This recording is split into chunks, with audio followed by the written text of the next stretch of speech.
Gimana sih cara menyusun budget personal ataupun budget rumah tangga yang simple dan sederhana, mudah diikutin dan nggak bikin kamu bosan atau kapok. Nah, hari ini kita akan langsung praktek dengan Excel ya. Jadi kamu akan langsung lihat gimana saya mendefinisikan budget kita. Jadi budget atau anggaran rumah tangga atau anggaran personal. Dan saya memakai metode zero budgeting. So, stay tuned.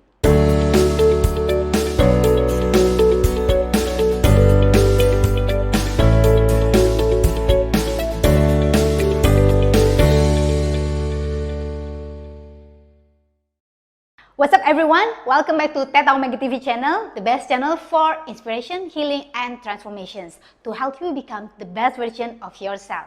Don't forget to subscribe ya guys, subscribe dan tekan tombol bel notifikasi. Untuk sukses di bidang keuangan, kita tahu ya, kita bukan hanya bertujuan untuk menarik uang di dalam hidup kita.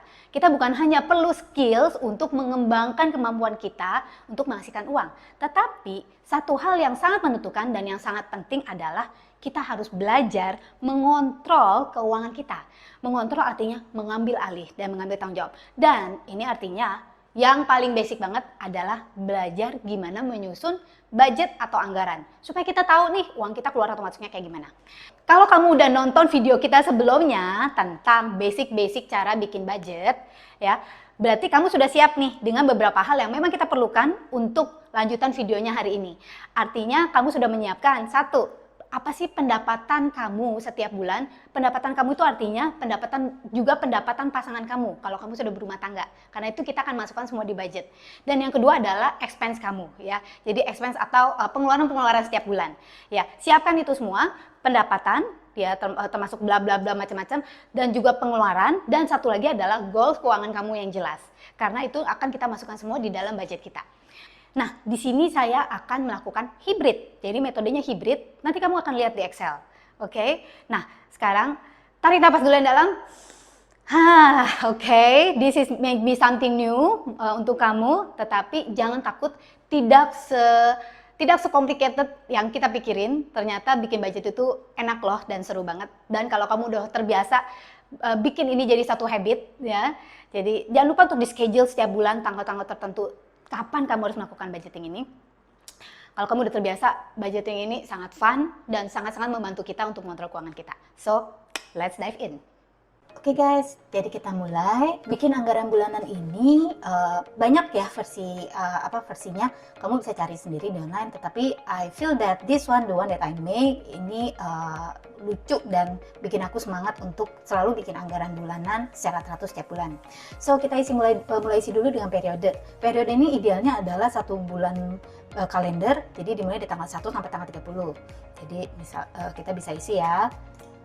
1 sampai tanggal 30 bulan September misalnya.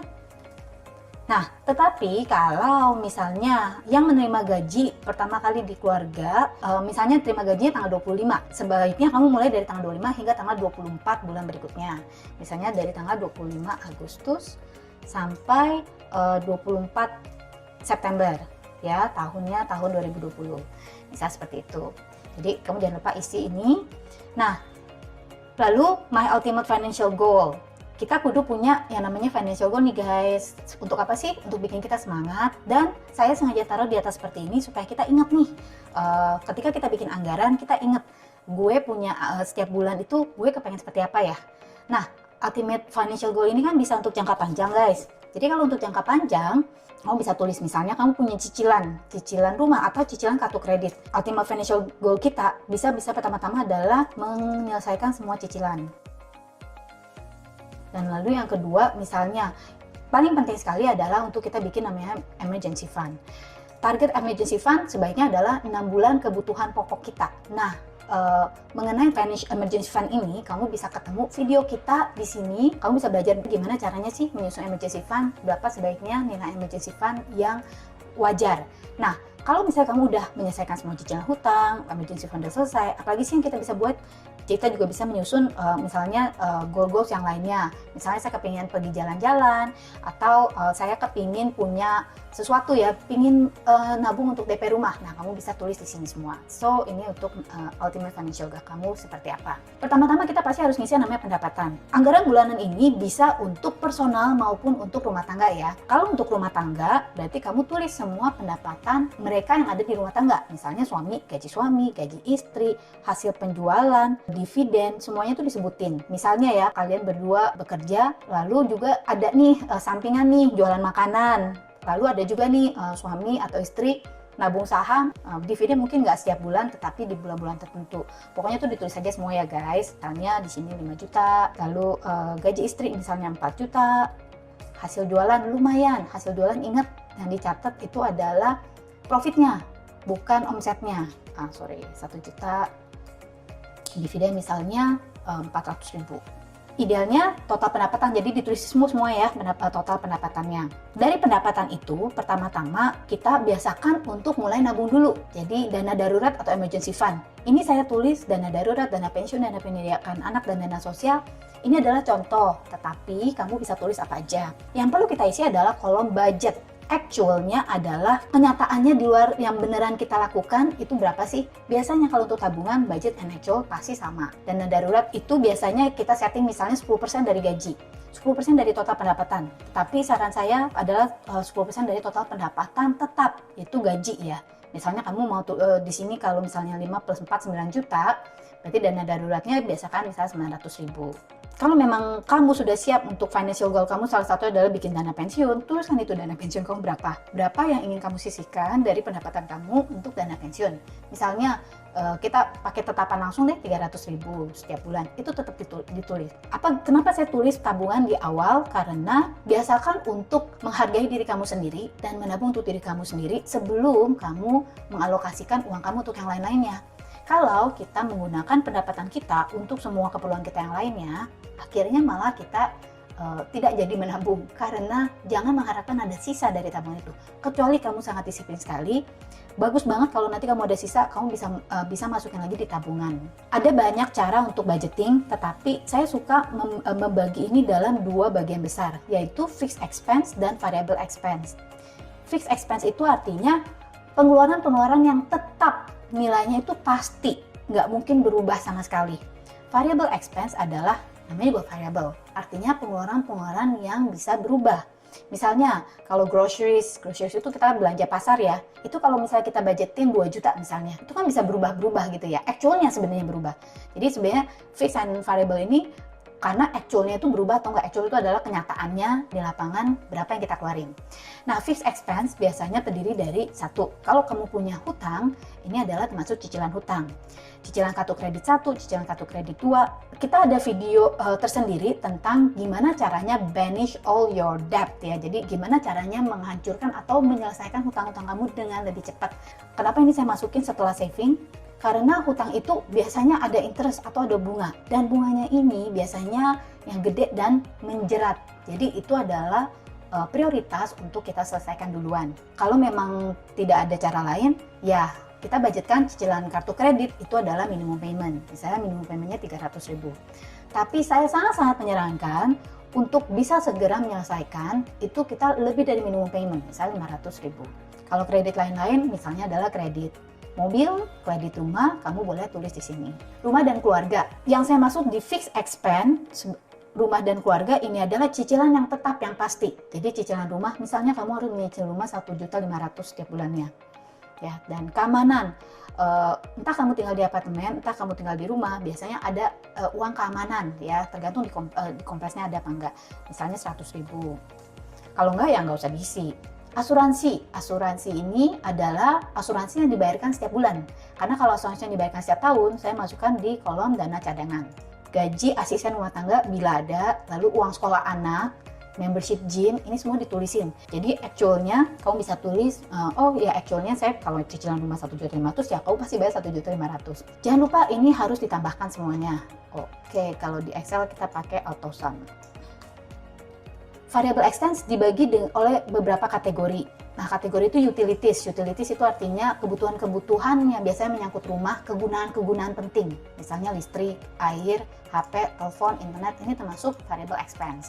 Misalnya listriknya 500.000, air 300.000. Ini ditulis ya guys, HP berapa? Usahakan misalnya banyak pakai data aja, jadi kita HP cuma 100.000. Sekarang mungkin jarang sekali-kali ya orang yang pakai telepon rumah. Internet, langganan internet kita itu berapa? Misalnya 250.000. Nah, jadi ini kita tulisin ya guys. Kebutuhan hidup juga, groceries itu adalah berapa sih yang kita budgetkan untuk kebutuhan makan biasanya ya. Makan yang bukan restoran, jadi untuk menyediakan makanan untuk keluarga di rumah. Groceriesnya ini misalnya 2 juta. Health atau kesehatan, ini untuk kategori kamu beli vitamin, kamu pergi ke dokter, itu kita budgetkan.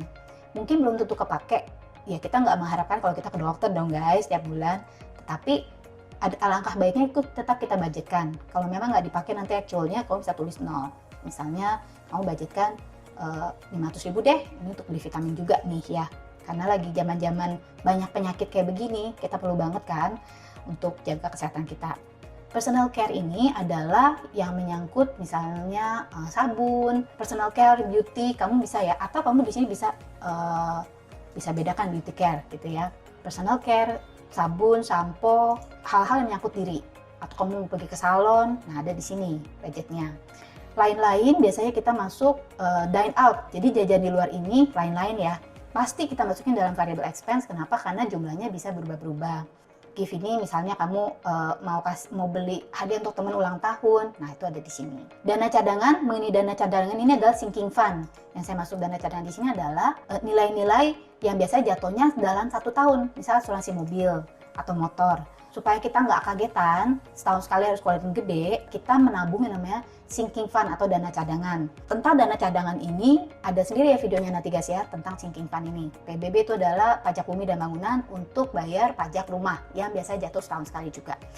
Nah, intinya kita isi semua di sini, budget, lalu total pengeluaran, ini adalah semua yang kuning ini ya guys, jadi termasuk tabungan, cicilan hutang, di sini totalnya, rumah dan keluarga, utilities ya, kebutuhan hidup, lain-lain, dan dana cadangan. Totalnya ada di sini. Jadi sisa budget ini dihitung dari apa sih? Pendapatan kita, total pendapatan dikurangi total semua pengeluaran. Jadi total pengeluaran itu adalah fixed expense semuanya total plus variable expense semua total, di totalan ada di sini. Gitu cara ngisinya ya guys. Kenapa saya bikin kategori-kategori seperti ini? Ada alasannya. Dengan adanya pengkategorian ini, kita bisa lihat nih, di mana sih yang kita bisa hemat. Misalnya, biasanya dana budget dine out kita dan fashion misalnya 500.000. Ya, entertainment 300.000. Misalnya nih, ya guys. Nah, kita bisa lihat dong, kalau kita pakai kategori, kebutuhan hidup gue ini paling penting ya di sini. Nah, ini juga sangat penting banget untuk bisa menyusun emergency fund. Berarti kalau kebutuhan hidup ini ada nggak yang bisa aku kurangin? Mungkin misalnya personal care yang biasanya 300.000 ya, atau beauty care yang misalnya 500.000, kita bisa kurangin. Beauty care ini kayaknya nggak penting-penting banget deh. Mungkin 200.000 gue cukup. Misalnya gitu ya. Beli masker aja sendiri deh, nggak usah pergi ke salon, nggak usah pergi ke spa misalnya. Atau dine out. Zaman-zaman begini kan kita nggak bisa dine out gitu ya. Kita bisa kurangin, 300.000 aja deh. Jadi nggak usah terlalu boros. Dengan adanya kategori-kategori ini, kita bisa ngelihat apa sih yang benar-benar penting dan apa yang nggak bisa dikurangin. Misalnya kalau kayak yang fixed expense ini kan benar-benar nggak bisa dikurangin guys. Jadi jangan coba kurangin dari sini. Kalau kamu mau berhemat dan bisa menabung lebih banyak, pasti yang bisa kamu tak-atik adalah variable expense, bukan fixed expense. Dan saya harap bukan tabungan, karena tabungan ini sangat berguna banget untuk cadangan kita. Cek ya, download di link di bawah ini. Kamu bisa dapetin 2 jenis anggaran bulanan ini dalam bentuk PDF. Thank you guys for watching this video. Semoga anggaran bulanan ini berguna untuk kamu, dan buruan ya, buruan di download di link di bawah ini. Thank you. Oke guys, gimana penjelasan saya tentang membuat budget ini? So, mulai ya, satu demi satu gimana kita cara bikin budget. And check our other video, ya banyak sekali video-video tentang keuangan, ya manajemen keuangan, dan juga tentang money mindset and tentang law of attractions. And saya dengan Angelica Relsavio. Thank you for watching this video. Don't forget to live extraordinary and live your life to the fullest.